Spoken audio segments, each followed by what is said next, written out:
का इकट्ठा किया है। ये कल के नाखुशगवार वाक़े के पर जो WM साहब ने नया ऑर्डिनेंस पास किया है कि टाइम की पाबंदी की जाए, तो मैं उनसे ये पूछना चाहता हूँ, तो मैं तो अभी जुम्मा 8 दिन हुए इस शेड में आए हुए, क्या ये कानून पास करने से पहले ये रेल बंद थी? क्या यहाँ शेड छाप में काम नहीं होता था? क्या ये मजदूर पहले काम नहीं करता था?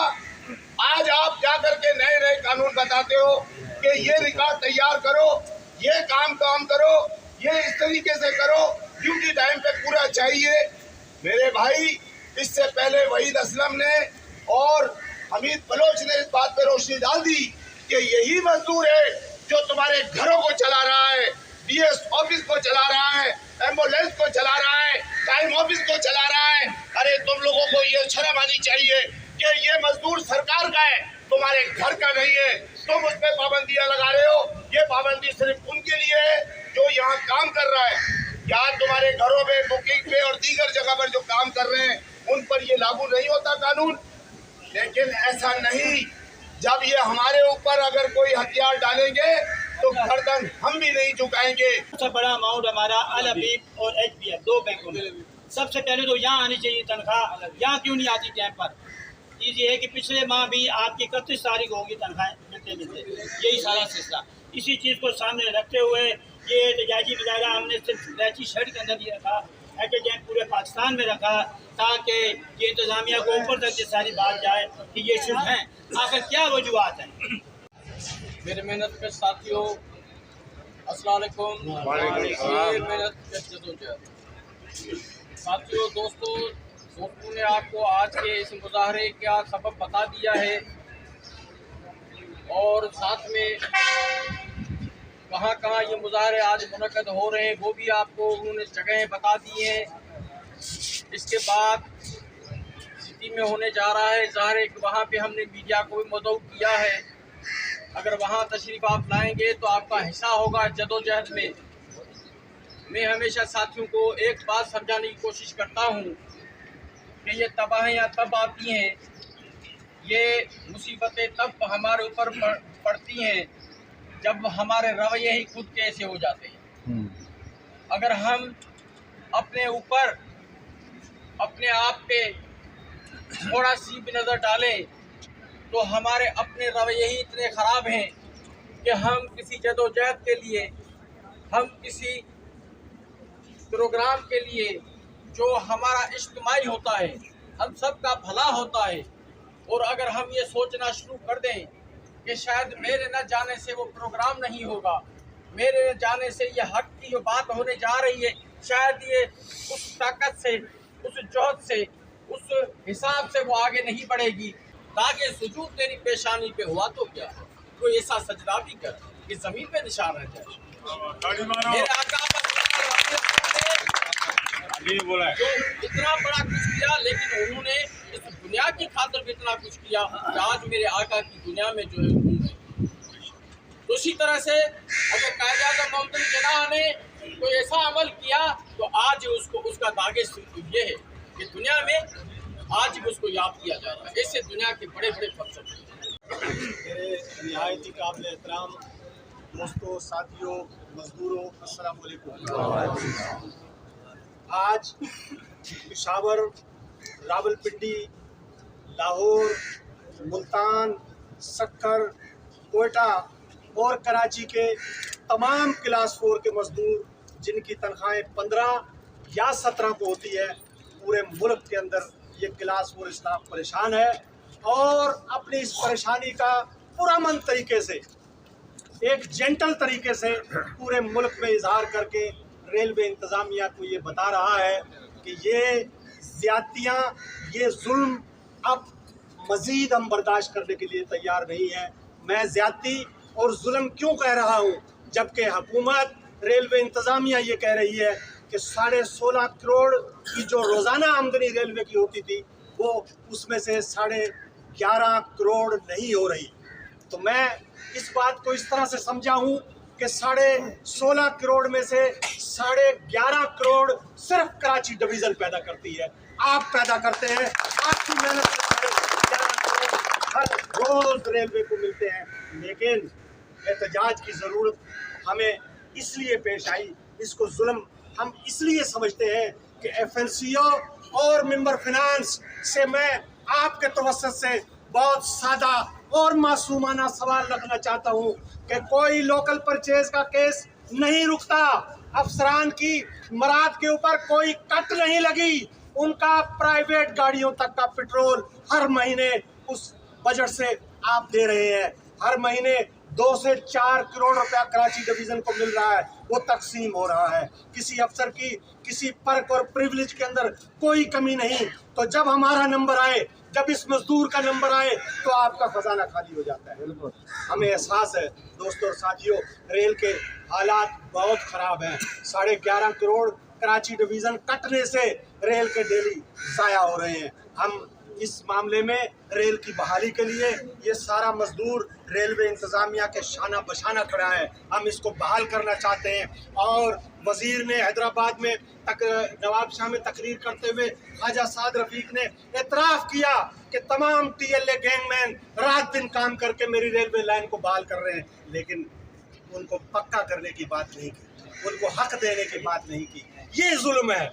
जुल्म ये है कि आपका एक तरफ खजाना चल रहा है। एक बात और भी मैं कहना चाहता हूँ कि वक्त बहुत हो रहा है, अभी हमने जाके DS ऑफिस भी बहुत सारी बातें करनी है। ख्वाजा साद रफ़ीक ने नवाब शाह के अंदर ये भी कहा कि आप जानते हो सारे, मैंने रेलवे को बहाल कर दिया था, पाँव पे खड़ा कर दिया था, लेकिन आजम सवाती के ज़माने में तमाम चीज़ों को पुसे पुष्ट करके रेल का बेड़ा गर्क कर दिया। ख्वाजा साहब आपने बिल्कुल दुरुस्त कहा, मैं भी आपकी बात की तायद करता हूँ, लेकिन मैं आपसे पूछना चाहता हूँ, अगर ख्वाजा साद रफ़ीक ने उसने आजम सवाती ने अगर गलत काम किए तो उसके लगाए हुए लोग आज तक क्यों बैठे हैं? मेरे मजदूर की सैंक्शन स्ट्रेंथ कम करके 42,000 पोस्टें कम कर दी गई है, लेकिन रेलवे मिनिस्ट्री के अंदर 55 लोगों का इजाफा करके 350 की स्ट्रेंथ कर दी गई है रेलवे मिनिस्ट्री में। आजम सवाती ने जिन कमरों में जिन लोगों को बिठाया हुआ था, जिन लोगों की पोस्टें क्रिएट की थी, वो आज भी वही पोस्टें चल रही हैं, लाखों रुपए ले रहे हैं। मैं तो कहता हूँ अब वक्त आ गया है, सेग्रीगेट कर लो, इंतजामी अखराजात एक तरफ कर दो, मजदूरों के अखराजात एक तरफ कर दो, दूध का दूध पानी का पानी हो जाएगा। सिर्फ एक रेलवे मिनिस्ट्री के अंदर बैठने वाले आला अफसर इतनी मराद ले लेते हैं कि मेरे 10 शेडों के मजदूरों को इतनी नहीं मिलती। मौजूदा हुकूमत ने IMF की 21वीं शर्त पे अमल करते हुए पाकिस्तान रेलवे और इसकी 2 लाख एकड़ ज़मीन को प्राइवेट लोगों के हाथ फरोख्त करने के लिए ऑक्शन की तरफ चले गए हैं। तो लिहाजा मैं समझता हूँ वो आपको टेस्ट कर रहे हैं कि रेल के मजदूर में कितना दम है, इनमें कितनी कुव्वत है, इनमें कितनी यूनिटी है। तो आप होश के नाखून ले, इसी तरह खड़े हो जाएं जिस तरह आज आप खड़े हुए हैं। आपने रेल को प्राइवेट हाथों में जाने से भी बचाना है, और तनख्वाह जो आपका बुनियादी हक है वो भी आपने बर वक्त लेना है। मेरे दोस्तों और साथियों, कल भी मैंने ये आला सतह पे बात की, मैंने ये पूछा कि एक मजदूर जिसकी तनख्वाह पहले ही कम है, अगर उसको आप 4 दिन 5 दिन 1 हफ्ता 15 दिन डिले करोगे तो उसके तो घर का चूल्हा बुझ जाएगा, उसके बच्चों की फीस अदा नहीं होगी, अगर उसके घर में कोई बीमार है वो डॉक्टर के पास नहीं लेके जा सकेगा। आप जो पहली वाले हैं, जो आला अफसर हैं, आपके पास तो बेपनाह वसाइल हैं, आपको टीए भी मिल रहा है, आपको सारी मराहत मिल रही है, लेकिन मेरा मजदूर का सारा चूल्हा इसी तनख्वाह के ऊपर जो है वो जलता है। मेरे दोस्तों और साथियों, हम आज ये पुरअमन एहतजाज नहीं है, हम गमो यास की कैफियत के अंदर जमा होके रेलवे इंतज़ामिया को और हुकूमत वक्त को ये बताना चाहते हैं कि हमें इस सतह तक मत लेके जाए। तनख्वाह हमारा बुनियादी हक है, तनख्वाह हमें वक्त पे दिया जाए। ये क्या बात हुई कि नेशनल बैंक में तनख्वाह आ गई? पिछली दफ़ा जब पहली वालों को तनख्वाह नहीं मिली, 5 वालों को तनख्वाह नहीं मिली, तो हमने DS ऑफिस के आगे धरना दिया। जिस दिन धरना दिया उसी दिन 2 बजे चेक आ गया। तो ये क्या है? और आज भी मुझे यकीन है कि जब आप आज घरों को जाएंगे, पूरे पाकिस्तान के मजदूर जब आज घरों में आएंगे तो आपको खुशखबरियाँ मिलना शुरू हो जाएंगी। तो इस बुनियाद पे मैं समझता हूँ कि ये आपको टेस्ट कर रहे हैं कि इनकी तनख्वाह रोक के देखें ये क्या करते हैं। भाई हम बहुत कुछ करेंगे, बहुत कुछ करना जानते हैं, लेकिन मेरी जो मुतालबा है आज के दिन के हवाले से वो हुकूमत वक्त के साथ है। मेरा मुतालबा शहबाज शरीफ से है, मेरा मुतालबा बिलावर भुट्टो जरदारी से है, मेरा मुतालबा मौलाना फजलुर रहमान से है, मेरा मुतालबा उन तमाम PDM के जमातों के सरबराहों से है कि देखें, आप पाकिस्तान रेलवे एक कौमी इदारा है। अगर आज इसकी हादसात की वजह से, आफतों की वजह से आमदनी कम हो गई है तो आप गवर्नमेंट की सतह पे पेंशन और तनख्वाहों का 6 माह के लिए पैकेज जारी करें। वज़ीर आज़म ऐलान करें कि अगले 6 माह तक तमाम रेलवे मुलाजमीन को तनख्वाहें, पेंशन हुकूमत पाकिस्तान अदा करेगी, इसलिए अदा करेगी। इसलिए KPT, पोर्ट कासम और 2-4 इदारे और हैं जो अपनी इनकम पैदा करते हैं। बाकी पाकिस्तान सेक्रेटरीट इस्लामाबाद में कोई आमदनी पैदा नहीं करता, सूबों के सेक्रेटरीट कोई आमदनी पैदा नहीं करते, पुलिस कोई आमदनी पैदा नहीं करती, फौज कोई आमदनी पैदा नहीं करती। तमाम सिक्योरिटी इदारों से रिलेटेड जितने भी लोग हैं लाखों की तादाद के अंदर हैं, FIA है, CIA है, जितनी एजेंसी हैं, कोई इनकम पैदा नहीं करता, लेकिन हुकूमत उनको बर वक्त तनख्वाह भी देती है, 1.5% एग्जेक्टिव अलाउंस भी देती है। हम तो फिर भी कुछ न कुछ आपको पैदा करके देते हैं। अगर वो सिक्योरिटी फराहम कर रहे हैं आवाम को, तो हम भी आवाम को ट्रेवलिंग की सहूलत दे रहे हैं। तो इस तनाज़ुर के अंदर हमारी तनख्वाह। और दूसरी बात जो मुझे दुख के साथ आपके साथ शेयर करना चाहता हूँ, FNCO और मिम्मत फिनांस की बहुत बड़ी मनमानियाँ हैं। आज मैं अगर कराची डिवीज़न के 2021, 20 और 22 के रिटायर्ड लोगों के बात देखता हूँ तो पूरा पाकिस्तान एक तरफ, कराची का अमाउंट एक तरफ। ऐसा क्यों है FNCO साहब?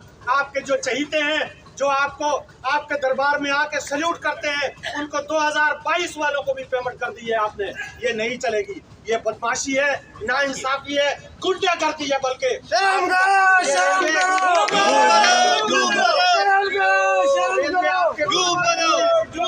आपका बाप का नहीं है।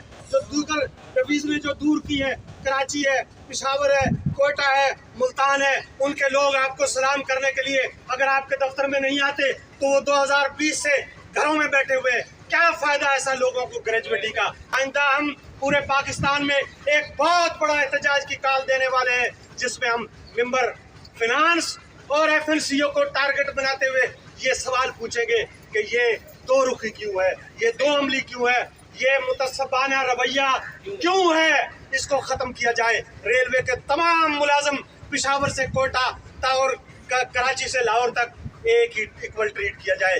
मैं अगर कोई बात गलत कर रहा हूँ, ये नोट कर रहे हैं, देख ले, तमाम डिवीजनों की लायबिलिटी नोट कर ले।